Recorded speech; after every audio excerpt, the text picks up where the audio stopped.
తెలంగాణ స్వరాష్ట్ర అస్తిత్వం కోసం దశాబ్దాల ఉద్యమంలో ఎందరో అమరులయ్యారు. మరెందరో పోరాట యోధులుగా మన కళ్ళ ముందు నిలిచారు. వారి త్యాగాలకు, తెగువకు రాష్ట్ర ఆవిర్భావ దినోత్సవ సందర్భంగా శిరస్సు వంచి నమస్కారం తెలియజేస్తున్నాను. కోటి రతనాల వీణ నా తెలంగాణ రాష్ట్ర ప్రజలకు ఆవిర్భావ దినోత్సవ శుభాకాంక్షలు.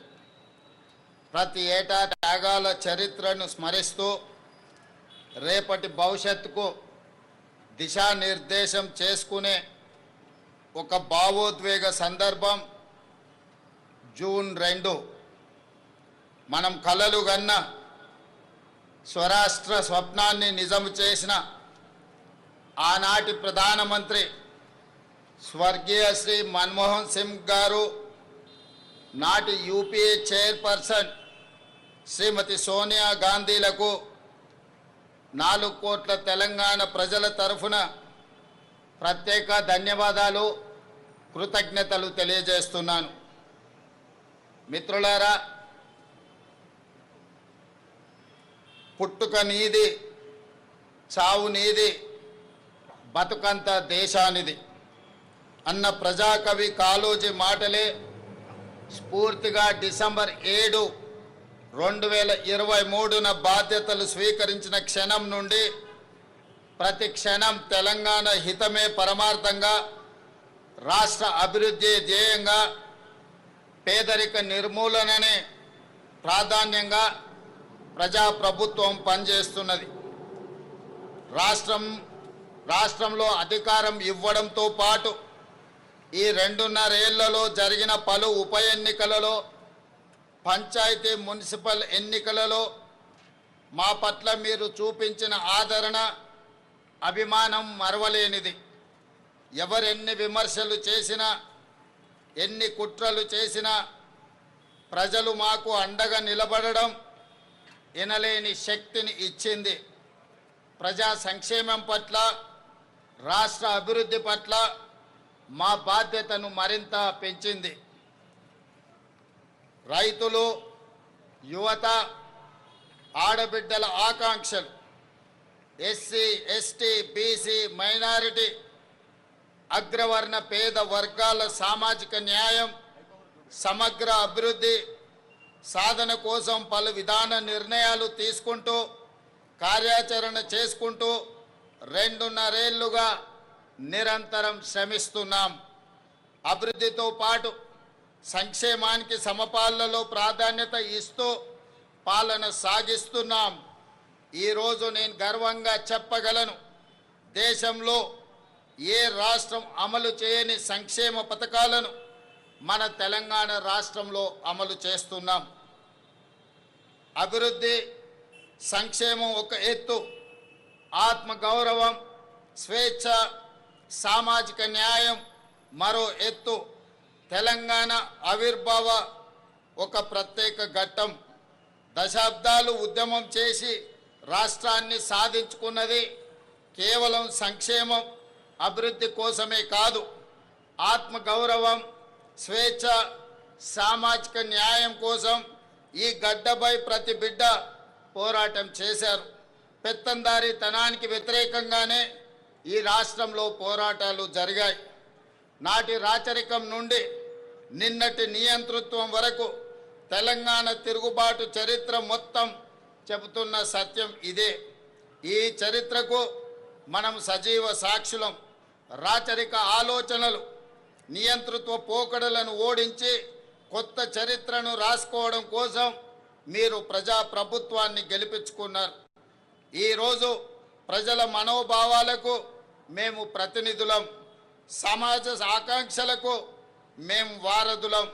అందుకే మీరిచ్చిన ఈ అవకాశాన్ని మేము అధికారం అని సంబోధించడం లేదు, మమ్మల్ని మేము పాలకులుగా అనుకోవడం లేదు. మీకు సేవకులుగా బాధ్యత నిర్వహిస్తున్నాం. ప్రభుత్వం అంటే నలుగురు చేతుల్లో ఉండే పెత్తనం కాదు, 4 కోట్ల ప్రజల ఉమ్మడి ప్రతినిధి అని మేము భావిస్తున్నాం, బాధ్యతగా పనిచేస్తున్నాం. అందుకే ఇది కేవలం పరిపాలన చేసే ప్రభుత్వం కాదు, ప్రజాస్వామ్య ఆకాంక్షలను నెరవేర్చే ప్రజా ప్రభుత్వం అని గర్వంగా చెప్తున్నాం. మిత్రులారా, డిసెంబర్ 7, 2023న ప్రారంభమైన మన ప్రభుత్వం ప్రజలకు స్వేచ్ఛ, సామాజిక న్యాయం, సమాన అవకాశాలు కల్పించడానికి ప్రాధాన్యతను ఇస్తూ వచ్చింది. రకరకాల అడ్డంకులు అధిగమిస్తూ 30 నెలల్లోనే ప్రజల ఆశలు, ఆశయాలను నెరవేర్చడంలో విజయవంతంగా ముందుకు సాగుతున్నాం. సాగు భూమి, వ్యవసాయం, రైతు ఈ 3 తెలంగాణ ఊపిరి. వ్యవసాయ ఆధారిత పరిశ్రమలు, అనుబంధ రంగాల విషయంలో తెలంగాణ నెంబర్ 1గా ఉండాలన్న లక్ష్యంతో రైతుల జీవితాల్లో గణనీయ మార్పు తేవాలన్న సంకల్పంతో తెలంగాణ రైజింగ్ 2047 విధాన పత్రంలో ప్రాధాన్యత అంశంగా తీసుకున్నాం. ఈ విజన్ డాక్యుమెంట్ కేవలం కాగితాలపై ఉండే అక్షరాలు కాదు, ఆదిలాబాద్ నుండి అలంపూర్ వరకు, ఖమ్మం నుండి కొడంగల్ వరకు హరిత తెలంగాణను ఆవిష్కరించే ఆలోచన. ఈ లక్ష్య సాధనలో తెలంగాణలోని ప్రతి రైతు కూలీలే సారథులు. దీనికోసం ఈ విజన్ డాక్యుమెంట్లో రూరల్ అగ్రికల్చర్ రీజియన్ ఎకానమీ రేర్గా అభివర్ణించి అభివృద్ధి చేసేందుకు రూపొందించిన పత్రం ఇది. రైతులు కేవలం పంటలు పండించడమే కాదు, వ్యవసాయ ఆధారిత పారిశ్రామికవేత్తలుగా తీర్చిదిద్దే దిశగా ఈ ప్రణాళిక ఉంటుంది. అగ్రికల్చరల్ ఎకోసిస్టమ్ అభివృద్ధి చేసి రైతులను శ్రీమంతులుగా చెయ్యాలన్నదే మా ప్రభుత్వం యొక్క సంకల్పం. 2025-26 అంచనాల ప్రకారం మన ఆహార ధాన్యాల ఉత్పత్తి రికార్డు స్థాయిలో ఉంది. 2,36,00,000 మెట్రిక్ టన్నులుగా నమోదైంది. ప్రజాప్రభుత్వం అందిస్తున్న ప్రోత్సాహకంలో వరి, మొక్కజొన్న, పత్తి పంటల విస్తీర్ణం గణనీయంగా పెరిగింది. పశు సంపద, మత్స్య రంగాలు గణనీయమైన అభివృద్ధిని సాధించాయి. రైతులు విభిన్న పంటల ఉత్పత్తితో తెలంగాణను సకల పంటల క్షేత్రంగా తీర్చిదిద్దాల్సిన అవసరం ఉన్నది. తెలంగాణ భూమి నైసర్గిక స్వరూపం అన్ని రకాల పంటలు పండించడానికి అనుకూలమైన క్షేత్రం.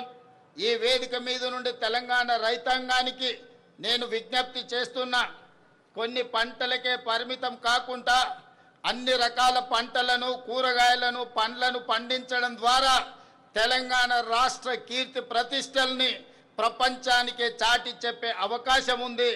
ఆ దిశగా రైతులను ఆలోచన చేయవలసిందిగా నేను మనవి చేస్తున్నాను.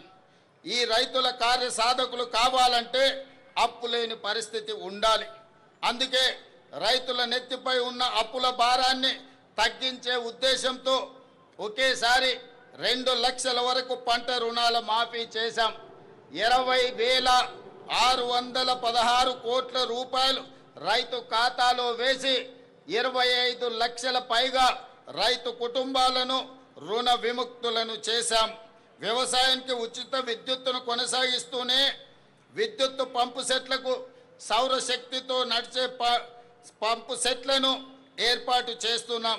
తద్వారా అదనంగా ఉత్పత్తి అయ్యే విద్యుత్తును గ్రిడ్కు అందించి రైతులకు అదనపు ఆదాయం వచ్చేలా ప్రయత్నం చేస్తున్నాం. ఈ 2.5 ఏళ్లలో వ్యవసాయానికి, రైతు సంక్షేమానికి 1,56,496 కోట్ల రూపాయలు ఖర్చు చేశాం. రైతు భరోసా పెట్టుబడి సాయం కింద ఇప్పటికే 27,529 కోట్ల రూపాయలు నేరుగా రైతుల ఖాతాలలో వేశాం.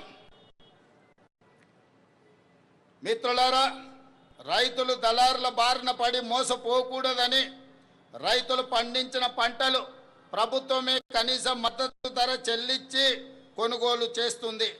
ఎంత భారమైనా సరే చివరి గింజ వరకు పంట ఉత్పత్తులను కొనడానికి రాష్ట్ర ప్రభుత్వం ప్రయత్నం చేస్తుంది. మేము అధికారం చేపట్టిన తర్వాత ఇప్పటి వరకు 2.5 ఏళ్లలో ధాన్యం కొనుగోళ్లకు 82,840 కోట్ల రూపాయలను ఇప్పటి వరకు రైతాంగానికి చెల్లించిన ఈ యాసంగి సీజన్లో రాష్ట్రమంతటా 8,575 కొనుగోలు కేంద్రాల ద్వారా చురుగ్గా ధాన్య సేకరణ జరుగుతుంది. ఇప్పటి వరకు 63,65,000 మెట్రిక్ టన్నుల ధాన్యాన్ని కొనుగోలు చేయడం జరిగింది. సుమారుగా 11,903 కోట్ల రూపాయలను రైతుల ఖాతాలో జమ చేశాం. అకాల వర్షాల వల్ల ధాన్యం తడిసిపోయినా ప్రతి రైతుకు నష్టం జరగకుండా దాదాపు 10,000 మెట్రిక్ టన్నుల తడిసిన ధాన్యాన్ని ప్రభుత్వం కొనుగోలు చేసింది.